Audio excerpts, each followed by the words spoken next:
An economics in which aggregate economic units are studied which are related to the whole economy is called macroeconomics, such as determination of national income, determination of employment, aggregate demand and aggregate supply are studied in macroeconomics.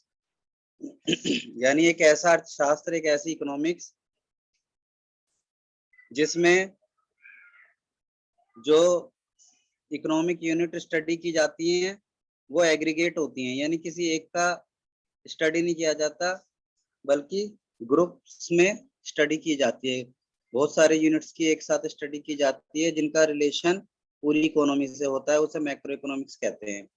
जैसे national income किसी एक इंसान की नहीं है, पूरे देश की है, तो ये ग्रुप हो गया। बहुत सारे लोगों से मिलके बनता है देश, तो एक ग्रुप हो गया, तो ग्रुप की स्टडी हो गई। Determination of national income, determination of employment, जैसे एम्प्लॉयमेंट यानी रोजगार देना, तो रोजगार देने की जो बात है वो किसी एक इंसान को नहीं देंगे बल्कि देश के बहुत सारे बेरोजगार नागरिकों को रोजगार देने की बात है, इसमें ये भी मैक्रो इकोनॉमिक्स का एक हिस्सा है। एग्रीगेट डिमांड का मतलब होता है कि पूरे देश की डिमांड है, यहाँ पे पूरे देश की जो डिमांड है फिनिश गुड्स की वो यहाँ पे स्टडी की जाती है। और एग्रीगेट सप्लाई यानी पूरे देश की जो डिमांड है उसको सप्लाई देनी है, तो इसने ऐसी स्टडी को मैक्रो इकोनॉमिक्स बोलते हैं। मैक्रो इकोनॉमिक्स में हम ग्रुप में स्टडी करते हैं, किसी एक इंसान के बारे में नहीं बात करते बल्कि बहुत सारे लोगों की प्रॉब्लम्स को सॉल्व करते हैं इसमें। Second question is explain the meaning of domestic territory of a nation. Domestic territory क्या होती है, यानी बाउंड्री, हमारे घरेलू बाउंड्री, यानी हमारे देश की बाउंड्री कहाँ कहाँ तक है।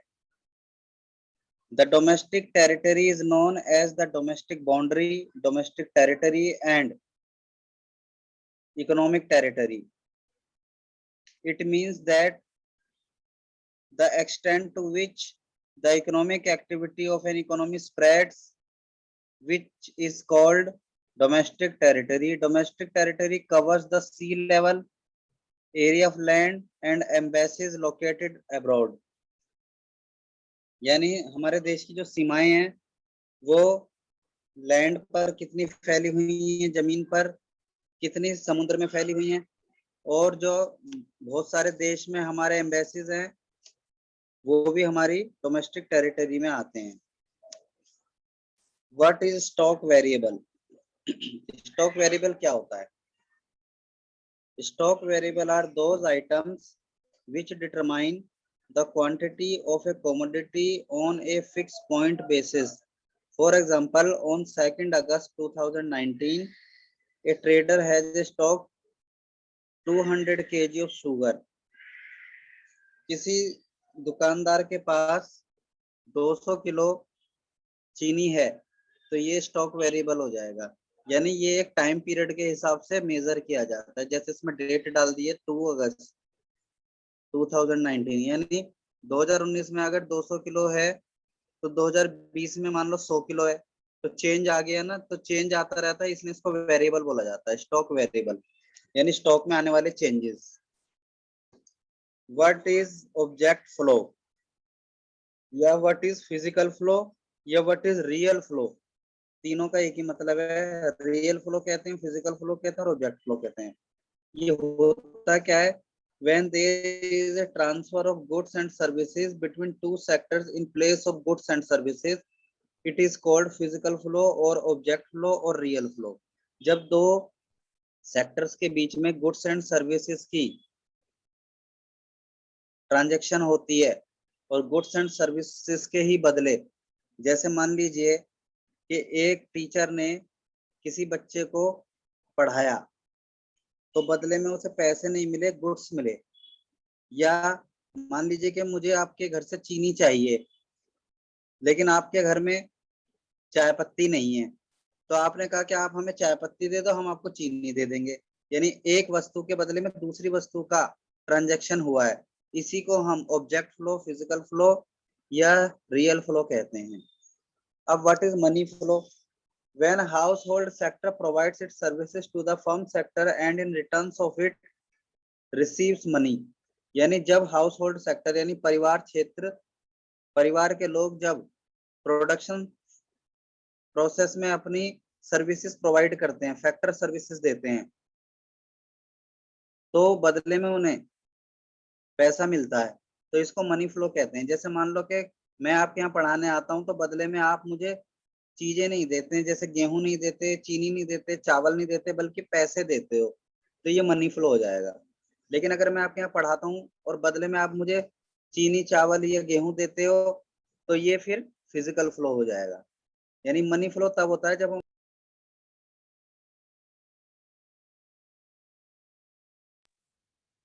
और बदले में हमें मनी मिलती है, सर्विसेज देने के बदले में अगर मनी मिलती है तो ये कहलाता है money flow. The house hold satisfies their needs by spending this money on final goods and services, so it is called money flow। कहने का मतलब ये है कि परिवार के लोग पहले प्रोडक्शन प्रोसेस में अपनी सर्विसेज देते हैं, बदले में उन्हें पैसा मिलता है, फिर इसी पैसे से वो गुड्स एंड सर्विसेज खरीद लेते हैं, तो वही पैसा दोबारा से फर्म सेक्टर के पास वापस पहुंच जाता है। इसी को बोलते हैं मनी का फ्लो। यानी मनी पहले आई और फिर मनी वापस चली गई उन्हीं के पास। आगे है question number next, what is circular flow of money, या explain the circular flow of income in an economy.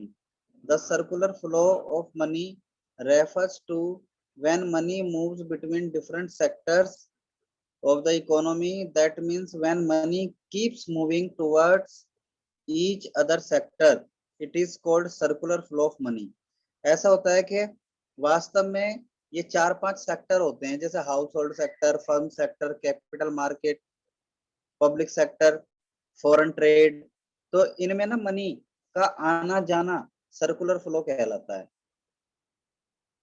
First, household sector, it refers to an area that provides its services to the firm sector, and in return for these services or factor services, household sector receives financial benefits, but these benefits do not stay permanently with the households. Rather, the households spend this income on its essential basic needs, by which money further transfer to firm sectors। कहने का मतलब ये है कि परिवार के लोग firm sector में जाते हैं काम करने के लिए, प्रोडक्शन प्रोसेस में अपनी हेल्प देने के लिए, अपना कंट्रीब्यूशन देने के लिए, तो बदले में उन्हें फर्म सेक्टर पैसे देता है, फिर वो इसी पैसे से वो फर्म सेक्टर की बनी हुई चीजों को खरीदते हैं, क्योंकि परिवार वालों को भी अपनी एसेंशियल नीड्स को पूरा करने के लिए फिनिश गुड्स चाहिए होता है, तो यही पैसा फिर वापस फर्म सेक्टर को चला जाएगा। एक उदाहरण के हिसाब से समझाता हूँ। मान लीजिए कि कहीं पर प्रोडक्शन प्रोसेस मोबाइल का होता है, तो प्रोडक्शन प्रोसेस मोबाइल का जब होता है तो हाउस होल्ड सेक्टर से ही लोग जाते हैं, यानी परिवार क्षेत्र से ही लोग जाते हैं वहां पर काम करने के लिए। तो वो मोबाइल बनाने में, या कहीं बाइक का प्रोडक्शन होता है तो बाइक बनाने में, कार का प्रोडक्शन होता है तो कार बनाने में परिवार के ही लोग जाते हैं, तो वो इस प्रोडक्शन प्रोसेस में अपना कंट्रीब्यूशन देते हैं, बदले में उन्हें फैक्टर सर्विसेज के बदले में फर्म सेक्टर इन्हें पैसे देता है, फिर इसी पैसे से वो मार्केट में जाकर के अपने घर के लिए एक मोबाइल खरीद लेते हैं। तो पहले इनके पास पैसा आया, फिर वही पैसा वापस मोबाइल खरीदने में वापस फर्म सेक्टर के पास चला गया यही पैसा, तो इसी को हम बोलते हैं मनी फ्लो। मनी परिवार सेक्टर के पास यानी हाउस होल्ड सेक्टर के पास टिक नहीं पाई, ज्यादा देर परमानेंटली नहीं टिक पाती, तो पहले परिवार सेक्टर के पास मनी आई, फिर वापस फर्म सेक्टर के पास वापस चली गई, तो इसी को बोलते हैं फ्लो। सेकंड है firm sector, it refers to an area where goods are produced. Firm sector एक ऐसा एरिया होता है जहां पर गुड्स प्रोड्यूस होते हैं, जैसे मोबाइल का प्रोडक्शन होता है, बाइक्स का प्रोडक्शन होता है, पंखे कूलर का प्रोडक्शन होता है, एसी का प्रोडक्शन होता है। Firm sector produces goods with the help of production factors like labours. जो फर्म होती हैं वो गुड्स प्रोड्यूस करती हैं किसके हेल्प से, लेबर्स के हेल्प से, और लेबर कौन होते हैं? जो हाउस होल्ड सेक्टर से गए हुए इंसान होते हैं। और फर्म सेक्टर की जो इनकम होती है वो फर्म सेक्टर के पास भी ज्यादा दिन टिक नहीं पाती है, क्योंकि फर्म सेक्टर जो चीज बनाता है, जैसे मोबाइल बनाया, पंखे बनाए, कूलर बनाए, तो जब ये बेचते हैं तो इनके पास हाउस होल्ड सेक्टर से पैसा आता है इनके पास बेचने के बदले में। तो ये पैसा जो होता है, ये पैसा ना फर्म सेक्टर के पास भी परमानेंट नहीं रुक पाता, और फर्म सेक्टर भी इस पैसे से लेबर्स को पेमेंट कर देती है, तो लेबर्स पे वापस चला गया फर्म सेक्टर से पैसा। तो through this income and money moves towards house hold, और फर्म सेक्टर से मनी, यानी फर्म सेक्टर मनी ट्रांसफर हो जाती है। यानी हम यहाँ पे ये देखेंगे कि किसी भी सेक्टर के पास मनी परमानेंट रुकेगी नहीं, टिकेगी नहीं, पैसा आएगा वो फर्दर आगे चला जाएगा। तो इसी को बोलते हैं हम फ्लो, मनी फ्लो। थर्ड है capital market. It refer to financial institution like bank, insurance company and post office etcetera. जैसे बैंक होते हैं, इंश्योरेंस कंपनी होती है, पोस्ट ऑफिस होते हैं, इनके पास जो पैसा आता है ना, ये पैसा भी इनके पास भी नहीं टिक पाता। Under the capital market funds are deposited by the savers. जमा करने वाले लोग, बचत करने वाले लोग बैंकों में अपना पैसा जमा करते हैं, पोस्ट ऑफिस में जमा करते हैं, लाइफ इंश्योरेंस कंपनी कॉर्पोरेशन में जमा करते हैं। और ये जो मनी आती है वो कैपिटल इनकम में आती, कैपिटल मार्केट में आती है। तो कैपिटल मार्केट में भी ये मनी परमानेंटली टिक नहीं पाती। The money that comes under the capital market does not stay permanently in the capital market because this capital is borrowed by the firm sector. क्योंकि यही पैसा जो जमा किया था पब्लिक ने बैंक के पास, बैंक से ले जाते हैं प्रोडक्शन फर्म्स वाले उधार, बैंक से लोन लेकर के इस पैसे को निकाल के ले जाते हैं। कौन? फर्म सेक्टर वाले। फर्म सेक्टर को कैपिटल मार्केट वाले यानी बैंक वाले इसने दे देते हैं पैसे, ताकि इन्हें ब्याज मिलेगा, ब्याज के लालच में। तो पैसा इनके पास भी नहीं टिक पाया, ये पैसा इन्वेस्ट हो गया कहां पर? फर्म सेक्टर में। तो मनी और आगे चली गई। Capital is borrowed by the firm sector and gets invested thereby. और फर्म सेक्टर वाले इस पैसे को लेके इन्वेस्ट कर देते हैं अपने फर्म सेक्टर में, प्रोडक्शन प्रोसेस में। Money moves toward the firm sector. तो इस वजह से कैपिटल मार्केट की जो मनी होती है वो फर्म सेक्टर की तरफ मूव हो जाती है या ट्रांसफर हो जाती है। उसके बाद पब्लिक सेक्टर। पब्लिक सेक्टर यानी government sector. The government receives income mainly through the taxes. चालान और टैक्स काट के या लाइसेंस फीस और आरसी की फीस जब सरकार को मिलती है तो मनी सरकार के पास आ जाती है, यानी पब्लिक सेक्टर में आ जाती है। But this income does not stay permanently. पर ये मनी सरकार के पास भी परमानेंटली नहीं रुक पाती है, क्योंकि गवर्नमेंट पब्लिक वेलफेयर करती है, सड़क बनाती है, पुल बनाती है, मेट्रो की लाइन बिछवाती है, तो उसमें पैसा खर्च हो जाता है। तो इन कामों को करता कौन है? लोग करते हैं, पीपल करते हैं। तो ये पैसा लोगों के पास चला जाता है। जैसे गवर्नमेंट ने ओल्ड एज पेंशन दे दी, स्कॉलरशिप बांट दी लड़कियों को, स्कूल में स्कूल बनवा दिए, हॉस्पिटल बनवा दिए, हॉस्पिटल में दवाइयों का इंतजाम करवा दिया, तो ये पैसा भी गवर्नमेंट के पास टिक नहीं पाता, गवर्नमेंट की तरफ से पब्लिक की तरफ चला जाता है। This income which leads to further transfer of money toward household sector. तो पब्लिक सेक्टर से भी ये पैसा हाउस होल्ड सेक्टर्स के पास वापस चला गया। तो यहां भी नहीं टिक पाया। अब foreign trade. In the modern era all economies have become an open economy. आजकल के मॉडर्नाइजेशन एरा में सारी इकोनॉमीज ना ग्लोबलाइजेशन से जुड़ गई हैं। In which all economies do export and import with each other.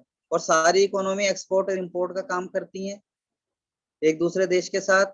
So due to export and import the money keeps on transferring to each other nation. तो एक्सपोर्ट इंपोर्ट जब करते हैं तो उसकी पेमेंट करने में भी मनी एक दूसरे देशों में चली जाती है। तो फॉरेन ट्रेड में भी पैसा रुकता नहीं है, वो भी फर्दर दूसरे नेशंस में चला जाता है। Thus, it is clear from the above study that all the sectors of the economy have received income, but this income has not been able to stay permanently with any sector. यानी पैसा आता तो है सभी sectors के पास, house hold sectors के पास भी आता है, फर्म सेक्टर्स के पास भी आता है, कैपिटल मार्केट में भी आता है, पब्लिक सेक्टर के पास आता है, फॉरेन ट्रेड में भी आता है, बट पैसा रुक नहीं पाता permanently with any sector, but has been circling between each other sector, और पैसा घूमता रहता है, चक्कर काटता रहता है, मनी जो है चक्कर काटती रहती है एक दूसरे सेक्टर्स में. It is called circular flow of money which is also explained by the following figure, जो कि इस फिगर में भी मैंने डिफाइन किया हुआ है. अगले पेज पे आइए. Come to the next page, another page. हाँ, इस पे, इसमें सबसे पहले ऊपर देखो, सबसे पहले लिखा है साधन सेवाएं. साधन सेवाएं माने फैक्टर सर्विसेज. श्रम और पूंजी, श्रम का मतलब लेबर और पूंजी का मतलब कैपिटल. उसके बाद इधर परिवार है, परिवार यानी हाउस होल्ड सेक्टर है. उसके बाद पूंजी बाजार यानी कैपिटल मार्केट. फर्म का मतलब फर्म सेक्टर. और ये पैसा एरो के थ्रू मैंने दिखाया कि पहले पैसा इधर जाता है, फिर इधर आता है, फिर उधर जाता है. तो ये आप खुद देख लेना पहले एक बार, फिर मैं उसके बाद एक्सप्लेन करूंगा जब मैं वहीं पे क्लास लूंगा. नीचे लिख रहा है as it is clear from the above figure. इस फिगर से ये क्लियर हो रहा है कि all sector have received money, कि सभी सेक्टर के पास पैसा आया है लेकिन चला भी गया है. But the money has not been able to stay permanently with any sector. सभी सेक्टर के पास पैसा आया है पर पैसा किसी भी सेक्टर के पास रुका नहीं है, इधर उधर मूव करता रहा है.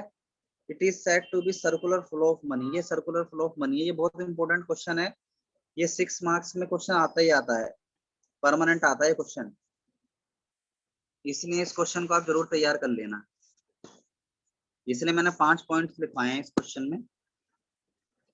अब नेक्स्ट क्वेश्चन है what is private income. Private income होती क्या है.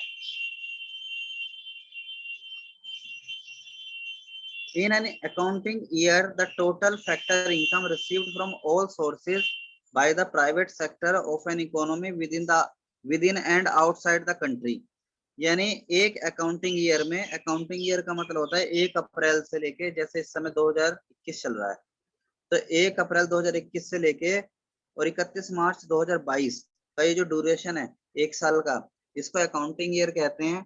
इस अकाउंटिंग ईयर में टोटल फैक्टर इनकम जो रिसीव होती है ऑल फ्रॉम ऑल सोर्सेज, सभी सोर्सेज से. जैसे हमारे देश में कुछ लोग ट्यूशन पढ़ा के पैसे कमाते हैं, कुछ लोग दुकान करके पैसे कमाते हैं, कुछ लोग ऑफिस में जाते हैं काम करने, कुछ लोग स्कूल में टीचर्स हैं, कुछ लोग वकील हैं, कुछ लोग जज हैं, कुछ लोग सीए हैं.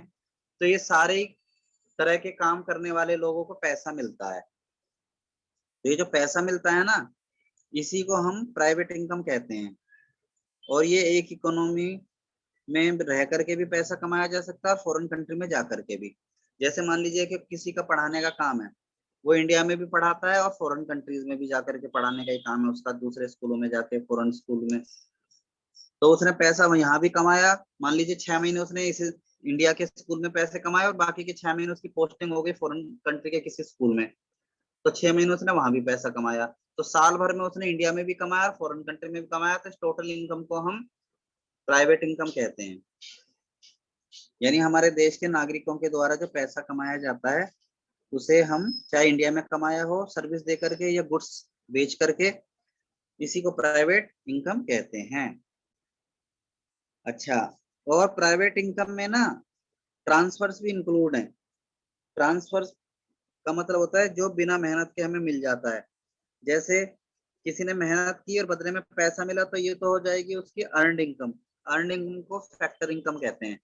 फैक्टर इनकम का मतलब जैसे हमने पहले किसी को सर्विस दी, बदले में उसने हमें पैसा दिया, लेकिन अगर हमने किसी को सर्विस दी ही नहीं फिर भी हमें पैसा मिल गया, इसको ट्रांसफर इनकम कहते हैं.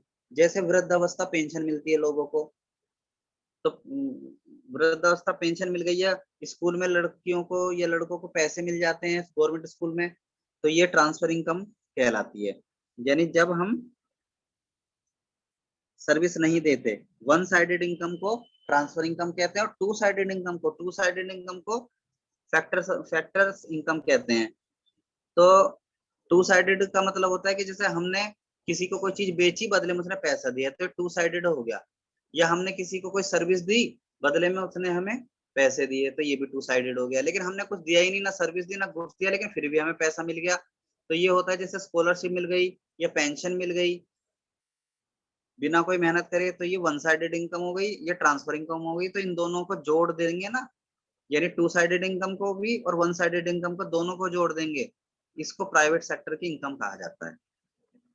अब प्राइवेट इनकम का नीचे फॉर्मूला लिखा है, national income minus savings of non departmental enterprises plus social security contribution plus portion of national income accruing to government sector and bracket close.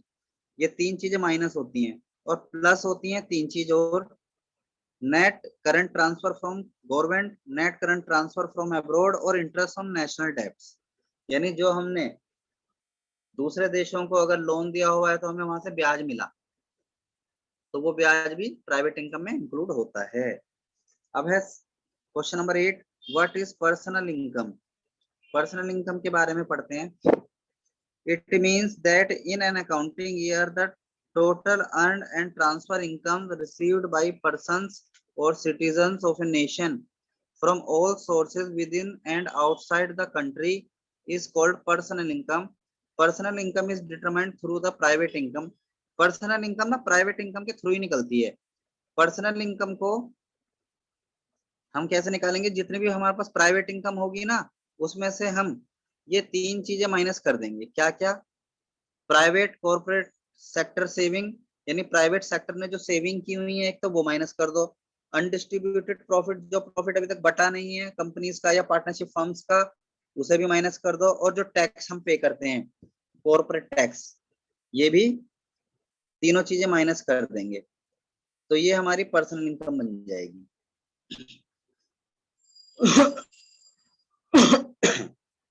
अब है next, what is disposable income. Disposable income is that income which can be spent by a person according to his desire. Disposable income वो income होती है जिस income को इंसान अपनी इच्छा से खर्च कर सकता है। जैसे मान लीजिए कि मैं कहीं जॉब करता हूँ, मुझे 20,000 रुपए मिलते हैं, तो मैं 20,000 रुपए ना अपने शौकों पर खर्च नहीं कर सकता। 20,000 में से मान लीजिए मैंने 15,000 तो फैमिली में दे दिए, फैमिली के खर्च में। जैसे फैमिली में क्या क्या खर्चे होते हैं, जैसे खाने का खर्चा, या मान लीजिए हमने घर में वाटर प्योरीफायर लगवा रखा है तो उसकी सर्विस होती है, तो उसका भी खर्चा। बच्चे स्कूल जाते हैं, ट्यूशन पढ़ते हैं, उसका खर्चा। और अगर मैं रेंट पे रहता हूँ तो रेंट देना। तो ये सारे खर्चे मेरी उस 20 में से पहले मैंने 15,000 इन खर्चों के लिए अलग निकाल के घर वालों को दे दिए। अब 5,000 रुपए जो मेरे पास बच गए ना, उन 5,000 रुपए को मैं अपनी इच्छा से अपने कामों पे खर्च कर सकता हूँ। जैसे मुझे शौक है होम थिएटर लाना घर में, तो होम थिएटर आएगा मान लो 3,000 का, तो मैंने इन 5,000 जो अपने बचा रखे थे ना, उनमें से 3,000 का मैं होम थिएटर ले आया, अपनी इच्छा से खर्च कर दिया अपने शौक पर। इसको बोलेंगे, इस 3,000 जो मैंने खर्च करे हैं ना, इसको बोलते हैं disposable income. Disposable income is that income which is spend by a person according to his desire. Similarly अगर हम कंट्री की बात करें तो कंट्री को एक देश की कंट्री को जितना पैसा मिलता है चालान काट के या टैक्स लगा के, तो वो सारा का सारा पैसा ना देश की सरकार अपनी इच्छा से खर्च नहीं कर सकती। उसमें से कुछ पैसा उसे खर्च करना पड़ेगा विकास के काम में, डेवलपमेंट के काम में, जैसे मेट्रो की लाइन बिछ रही है, और कुछ पेंशन देनी है, वृद्धावस्था पेंशन देनी है, कुछ स्कूल में बांटने हैं, कुछ स्कूल बनाने हैं। तो ये सारा खर्चा करके कुछ पैसा जो थोड़ा बहुत गवर्नमेंट में बचता है, तो उसे अपनी इच्छा से खर्च कर सकती है government. That is called desirable income या डिस्पोजेबल इनकम। तो मैं दोबारा से पढ़ देता हूँ। Disposable income is that income which can be spend by a person according to his desire. Therefore, when disposable income is determined through personal income, direct personal tax and miscellaneous fees and fines are deducted from it. Disposable income को ना हम personal income के through निकालते हैं।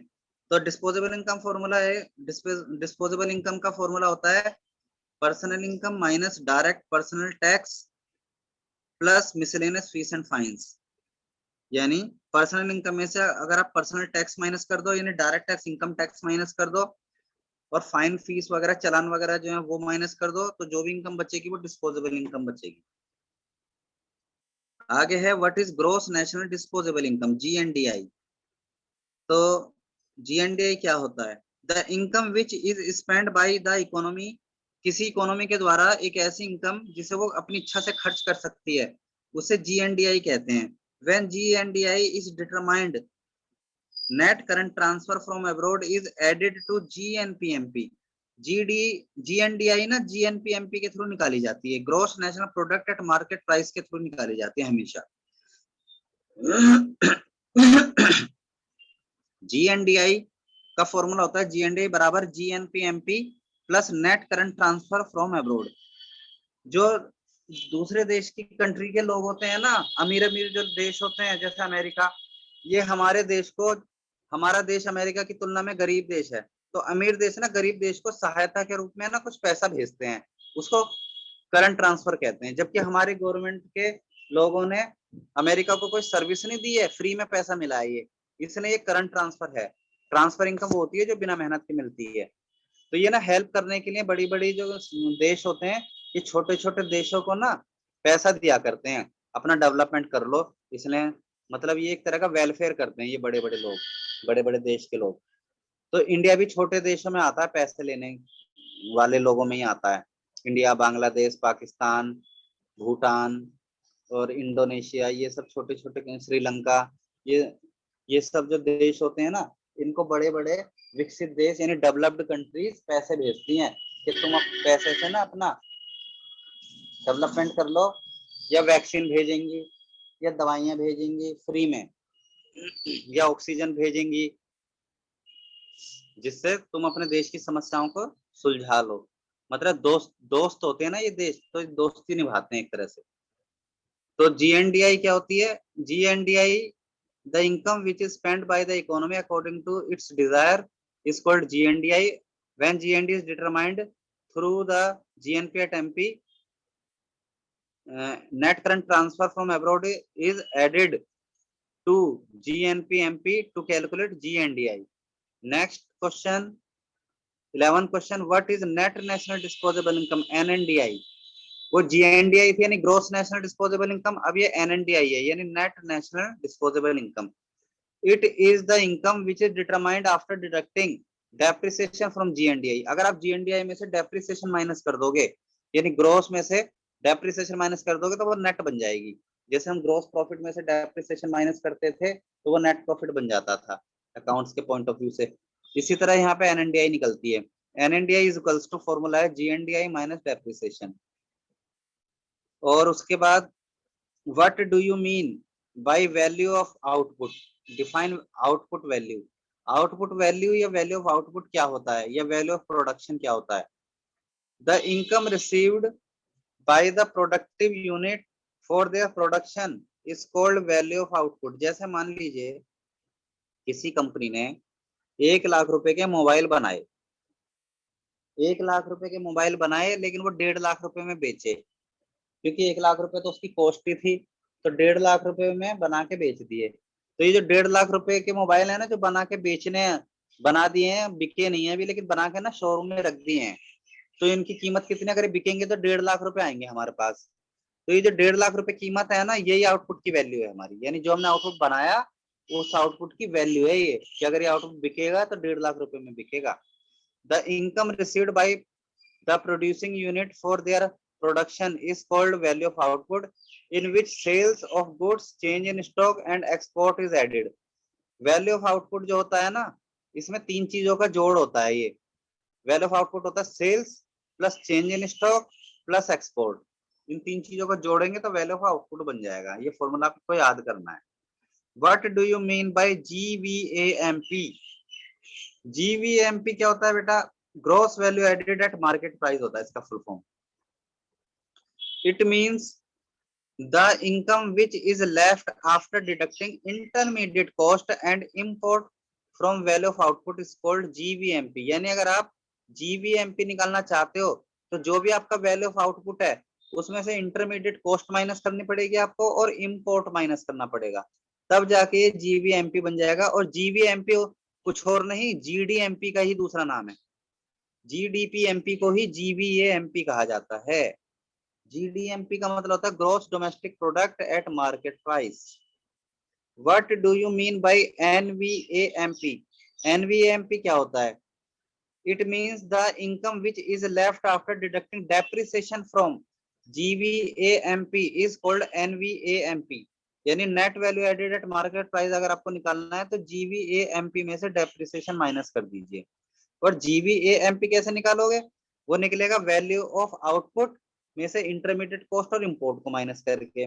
और value of output की का क्या मतलब होता है? वैल्यू ऑफ आउटपुट का मतलब होता है sales plus change in stock plus export. तीन चीजों को जोड़ दोगे तो वैल्यू ऑफ आउटपुट बन जाएगा। तो ये मैंने स्टेप बाय स्टेप एक्सप्लेन करने की कोशिश की है। अब है next question number 15। What do you mean by GVAFC? अभी तो हम जीवीएएमपी पढ़ रहे थे यानी मार्केट प्राइस पर, अब ये हम पढ़ेंगे जीवीएएफसी क्या होती है। क्वेश्चन नंबर 15 नेक्स्ट पेज पर आइए। Come to the next page. Yes, GVAFC का मतलब होता है the total income received by the production factors after providing their services is called GVAFC। देखो प्रोडक्शन फैक्टर्स क्या होते हैं? लैंड, लेबर, कैपिटल और एंटरप्रेन्योर। ये प्रोडक्शन प्रोसेस में अपनी हेल्प करते हैं, अपना सर्विसेज देते हैं। जैसे लेबर्स ने सर्विस दी, मान लीजिए पंखा बनाने में, पंखा बनता है एक फैक्ट्री में, बहुत सारे पंखे बनते हैं फैक्ट्री में, पंखे और कूलर बनते हैं। तो वहां पर घरों से जा करके यानी हाउस होल्ड से जा करके लोग वहां पर लेबर बन के मेहनत करते हैं। फिर महीने के बाद उन्हें पैसा मिलता है बेटा अपनी मेहनत का। इसी को जीवीएफसी कहते हैं, यानी अपनी मेहनत की कमाई को जीवीएफसी कहेंगे। The total income received by the production factors. Production factor कौन हो गया? लेबर, लैंड, कैपिटल और एंटरप्रेन्योर।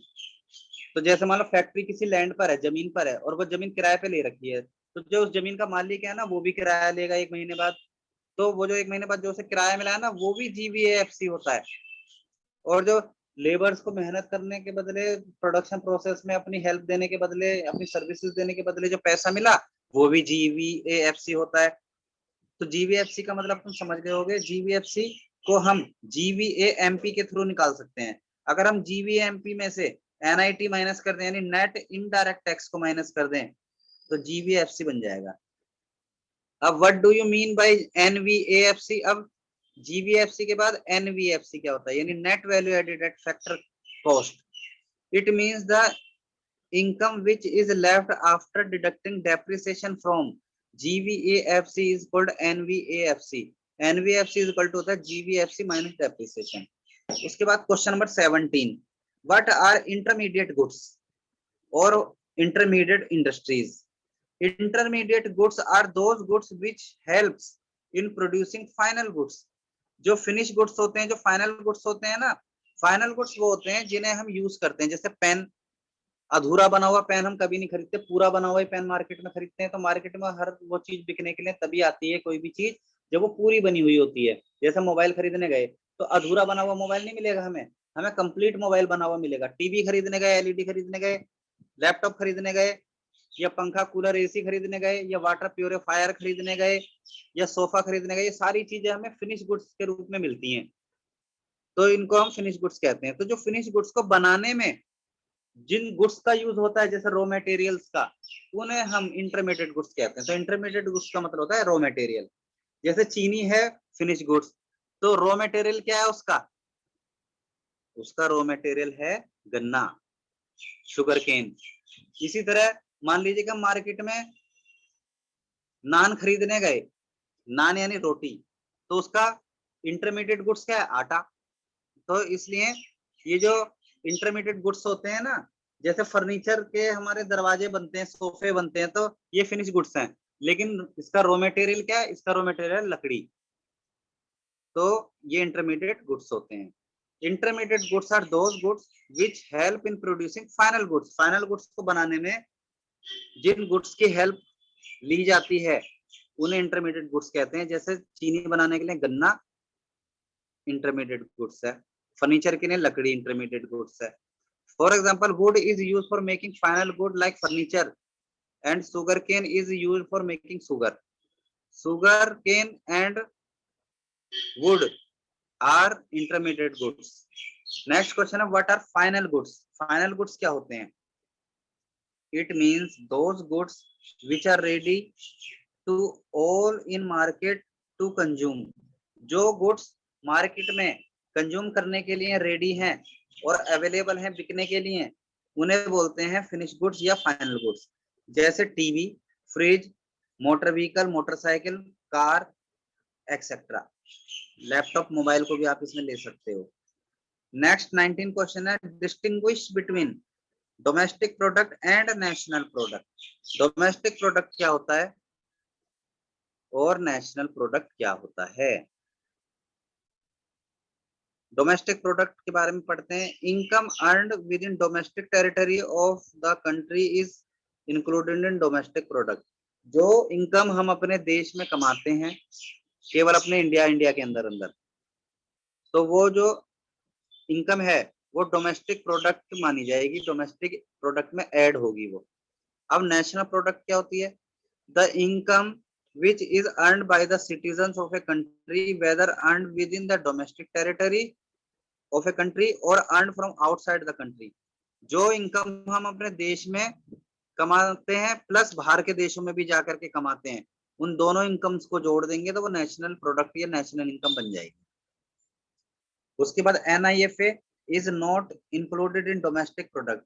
NIFA ना डोमेस्टिक प्रोडक्ट में नहीं इंक्लूड होती, लेकिन NIFA नेशनल इनकम में या नेशनल प्रोडक्ट में इंक्लूड होती है। दूसरा फर्क।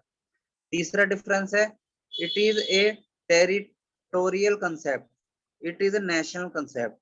डोमेस्टिक प्रोडक्ट जो है वो टेरिटोरियल कंसेप्ट है, लेकिन नेशनल प्रोडक्ट है नेशनल कंसेप्ट। चौथा, it is eight market price means it include NIT। ये मार्केट प्राइस पर डोमेस्टिक प्रोडक्ट जो होता है ना, ये मार्केट प्राइस पर होता है, इसलिए इसमें NIT को इंक्लूड किया जाता है। और national product it is eight factor cost. National product जो है ना वो फैक्टर कॉस्ट पर होता है, हमेशा मार्केट प्राइस पर नहीं होता, तो इसलिए इसमें NIT को एक्सक्लूड किया जाता है। उसके बाद पांचवा डिफरेंस है इट इंक्लूड्स डेप्रिसिएशन। इसमें डेप्रिसिएशन इंक्लूड होती है डोमेस्टिक प्रोडक्ट में, और नेशनल प्रोडक्ट में डेप्रिसिएशन एक्सक्लूड होती है, यानी इंक्लूड नहीं होती है। उसके बाद है next question number 20, distinguish between intermediate product and final product. Intermediate product क्या होता है और फाइनल प्रोडक्ट क्या होता है? इंटरमीडिएट प्रोडक्ट यानी raw material, it refers to those goods which help to produce other goods like coal, power, wood and raw material. Intermediate goods वो होता है जो फिनिश गुड्स को प्रोड्यूस करने में अपनी हेल्प देता है। उसके बाद जैसे मान लीजिए हमें नान बनाने हैं, तो नान फिनिश गुड्स है, लेकिन नान बनेंगे कैसे? तंदूर में, और तंदूर में जलेगा क्या? कोयला। तो कोयला इसका रॉ मटेरियल हो गया। ना कोयला होता ना तंदूर जलता और ना ही फिनिश गुड्स नान बनते। तो नान अगर फिनिश गुड्स है तो कोयला उसको बनाने में अपनी हेल्प दे गया, तो वो रॉ मटेरियल हो गया। उसके बाद फिनिश गुड्स यानी final product, it refer to those goods which are produced with the help of intermediate goods like sugar and furniture. Final goods वो होते हैं जो इंटरमीडिएट गुड्स की हेल्प से प्रोड्यूस होते हैं, तैयार होते हैं। सेकंड डिफरेंस है these goods does not fulfill the want and need directly। Intermediate goods ना डायरेक्टली किसी कंज्यूमर की नीड्स को सेटिस्फाई नहीं करते हैं, लेकिन final goods fulfil the wants and needs directly to the consumer. Final goods तो डायरेक्ट किसी की नीड को पूरा कर देते हैं, लेकिन फिनिश गुड्स जो होते हैं वो पूरा कर देते हैं तुरंत ही। जैसे मुझे नीड है मोबाइल की, तो फिनिश गुड्स होता है मोबाइल, तो मोबाइल से मेरी नीड पूरी हो जाएगी। लेकिन अगर कोई अधूरा बना हुआ मोबाइल है, टूटा फूटा मोबाइल है या खराब मोबाइल है, तो वो मेरी नीड को पूरा नहीं कर पाएगा। तीसरा डिफरेंस है it is not included in national income. जो इंटरमीडिएट गुड्स होते हैं ना वो नेशनल इनकम में इंक्लूड नहीं होते हैं, लेकिन जो फिनिश गुड्स होते हैं या फाइनल गुड्स होते हैं वो नेशनल इनकम में इंक्लूड होते हैं। उसके बाद question number 21, distinguish between factor income and transfer income. Factor income क्या होती है और ट्रांसफर इनकम क्या होती है? देखो, फैक्टर इनकम वो होती है जो हम मेहनत करके कमाते हैं या अपनी सर्विस देते हैं। जैसे मैंने तुम्हें ट्यूशन पढ़ाया, बदले में तुमने मुझे फीस दे दी, तो ये फैक्टर इनकम है। लेकिन मान लीजिए कि मैंने तुम्हें पढ़ाया ही नहीं और फिर भी तुमने मुझे फीस दे दी, तो इसका मतलब ये फिर ट्रांसफर इनकम हो जाएगी, ये फैक्टर इनकम नहीं होगी। यानी फैक्टर इनकम डबल कोइंसिडेंस को डिनोट करती है, लेकिन ट्रांसफर इनकम सिंगल कोइंसिडेंस को डिनोट करती है। तो फैक्टर इनकम का पहला डिफरेंस है, दिस इज अर्न इनकम और इंक्लूडेड इन फैक्टर इनकम। जो भी अर्न इनकम होती है, यानी मेहनत करके कमाई जाती है जो भी इनकम, वो फैक्टर इनकम में इंक्लूड होगी। Transfer income are not earn income because it is one sided income. लेकिन ट्रांसफर इनकम हमें फ्री में मिल जाती है, जैसे वृद्धावस्था पेंशन मिल जाती है, स्कूल में गर्ल्स को लाडली योजना के तहत 50,000 रुपए मिल गए फ्री में, या 1 लाख रुपए मिल गए, तो ये बिना मेहनत के ही मिल गए, बिना कोई एफर्ट दिए मिल गए, तो ये ट्रांसफर इनकम है। तो ट्रांसफर इनकम जो होती है वो वन साइडेड इनकम होती है। उसके बाद it is added to national income.